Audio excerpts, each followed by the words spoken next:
Une soirée d'épouvante. Un livre de la collection Slalom, écrit par Stéphanie Gervais, lu par Pierre-Luc Fontaine.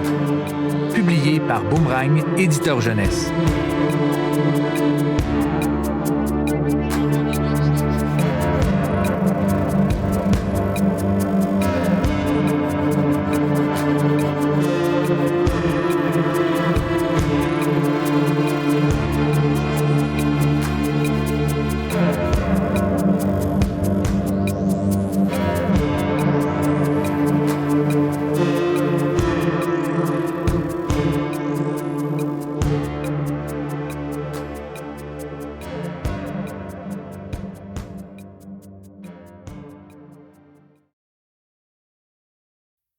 Crois-tu aux fantômes? Moi, oui. S.G. Chapitre 1. Du nouveau dans le quartier. Dimanche, 10 heures. Nous sommes au mois d'août. Demain, c'est la rentrée. J'ai hâte, mais ça me rend aussi un peu triste car j'adore être en vacances. Le temps est beau. Je sors mon vélo du garage. Mon ami et moi avons décidé de faire une longue balade dans le quartier aujourd'hui, histoire de profiter de notre dernière journée de liberté.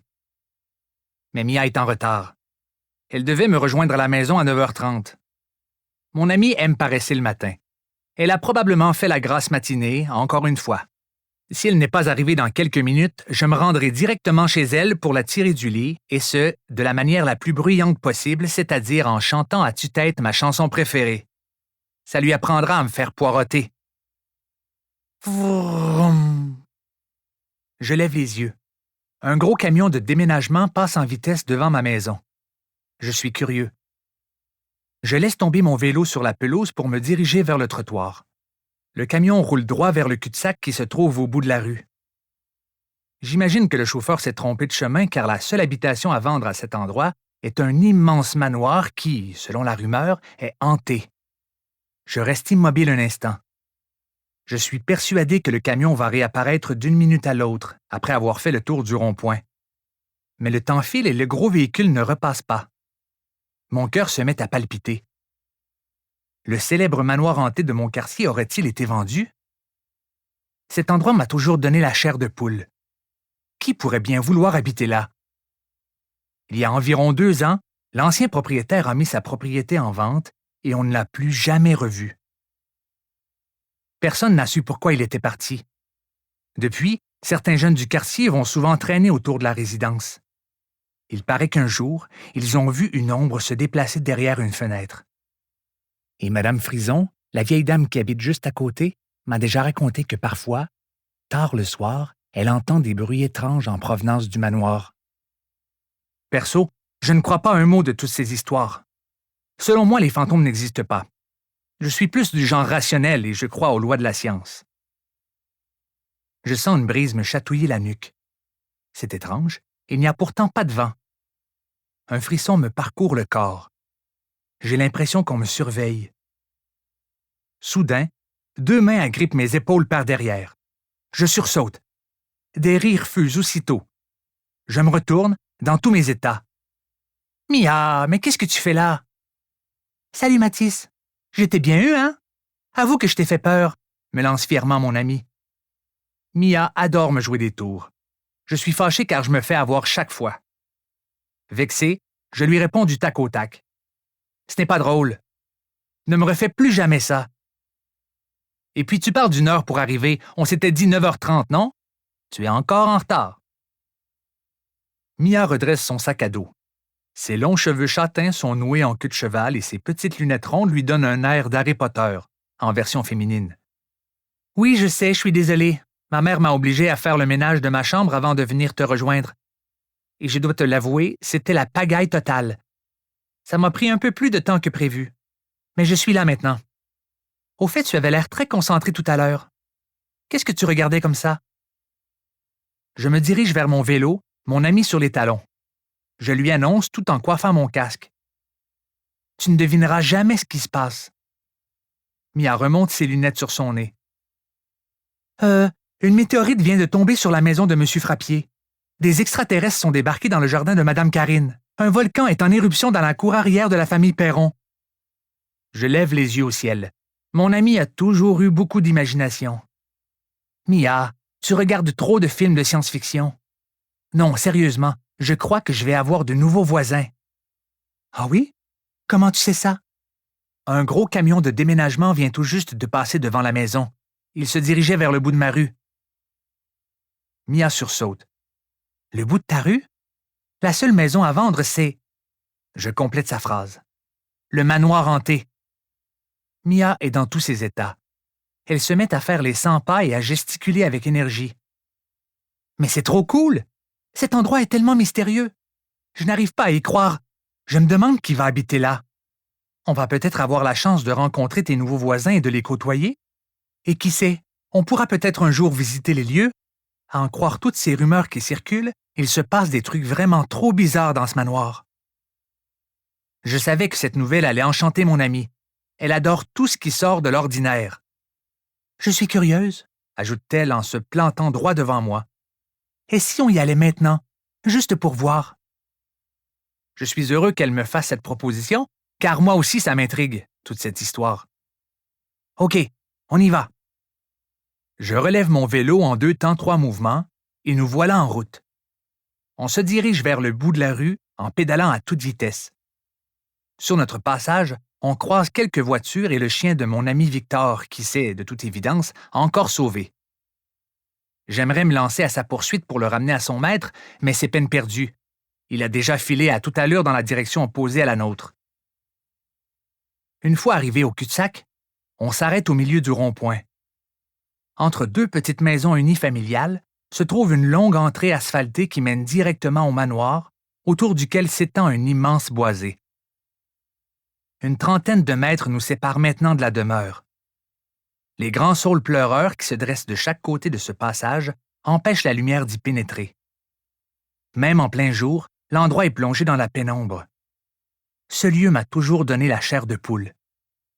Je ne sais plus trop si j'ai envie de m'y aventurer. Mon amie constate que j'hésite. « Bon, Mathis, on y va ou quoi? » me demande-t-elle, visiblement impatiente de continuer. Comme je ne voudrais en aucun cas passer pour une poule mouillée, je réponds. « Ouais, allons-y. » On enfourche de nouveau nos vélos et on roule lentement dans l'allée. Au loin, on aperçoit le camion de déménagement garé devant la résidence. J'ignore pourquoi, mais je ressens le besoin de balayer du regard les arbres qui longent l'entrée. J'ai l'impression que chacune de leurs branches va nous enlacer et se resserrer autour de nos corps comme le ferait un boa constrictor autour de sa proie. Je frissonne. Quoi? Quoi? Quoi? Je sursaute et pousse un petit cri. Mon ami éclate de rire. Dis donc, Mathis, depuis quand as-tu peur des corbeaux, toi? Je reste sur la défensive. Mais non, je n'ai pas peur des corbeaux, voyons. Le cri m'a juste pris par surprise, c'est tout. Ben voyons donc. Avoue que cet endroit te fait peur, me taquine mon ami. On continue d'avancer, lentement mais sûrement. Puis, Mia annonce. Qui sait? On aura peut-être la chance de rencontrer aujourd'hui tes nouveaux voisins. Ils ont peut-être des enfants de notre âge. Peut-être. On va continuer à pied, d'accord? OK. Alors qu'on poursuit notre chemin en marchant à côté de nos vélos, Mia se met à hurler sans crier gare. Ah! Je sursaute tandis que mon amie se met à reculer en se servant de son vélo comme bouclier. On dirait qu'elle veut se protéger de quelque chose. Puis, elle lance. Là, devant, c'est un serpent. Je déteste les serpents. Je suis son regard. Mia a raison. J'aperçois la petite couleuvre dont elle parle. Le reptile longe le muret de béton qui nous sépare des saules pleureurs. N'aie pas peur, Mia, ce n'est qu'une couleuvre. Ces bestioles ne sont pas dangereuses du tout. On reste immobile pendant quelques secondes, le temps que le reptile s'éloigne et disparaisse dans une fissure du petit mur. Dis donc, Mia, depuis quand as-tu peur des couleuvres, toi? Depuis toujours. Je lui réponds en souriant bêtement. C'est vrai? Je croyais que c'était l'endroit qui te donnait la chair de poule. Très drôle, ha ha ha. Allez, on continue. On reprend notre chemin pour atteindre rapidement le camion de déménagement. Puis, on pose nos vélos et nos casques sur le sol goudronné. C'est le calme plat. À part quelques oiseaux, il n'y a pas âme qui vive. Où est passé le conducteur du camion? Se demande Mia. Il ne semble être ni dans sa cabine ni autour. C'est bizarre. Curieux, je m'approche et grimpe sur le marchepied. J'inspecte l'intérieur de l'habitacle. J'y repère une bouteille d'eau, à moitié vide, quelques vieux sacs de croustilles et une tablette de chocolat. Tu as raison, Mia, il n'y a personne là-dedans. Je redescends et m'éloigne de quelques mètres. J'observe le véhicule de long en large. C'est bien le camion que j'ai vu passer devant chez moi tout à l'heure. J'imagine que le camionneur est dans le manoir. Je regarde autour de moi, les mains sur les hanches. Ça fait un moment que je ne suis pas venu ici. L'endroit est comme dans mes souvenirs. La pelouse n'est pas entretenue et pousse dans tous les sens. Une pancarte à vendre est plantée sur le terrain, dans un angle assez prononcé. On dirait qu'elle est sur le point de tomber. Les volets des fenêtres sont écaillés et auraient besoin d'un bon coup de pinceau. Au deuxième étage, le carreau d'une fenêtre a été fracassé.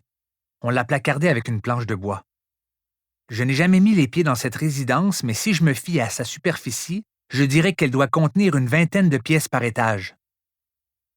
Où sont passés les nouveaux propriétaires? Et le chauffeur du camion? Pourquoi n'y a-t-il personne? Dis-je à voix haute. Mia hausse les épaules et ajoute. Je ne sais pas, c'est vraiment bizarre. Moi, j'aimerais tellement visiter ce manoir. J'arriverai peut-être, à l'aide de mes appareils électroniques, à prouver l'existence de fantômes. Je soupire. Mia et moi, on ne s'entend pas à ce sujet. Elle croit aux phénomènes surnaturels, moi pas.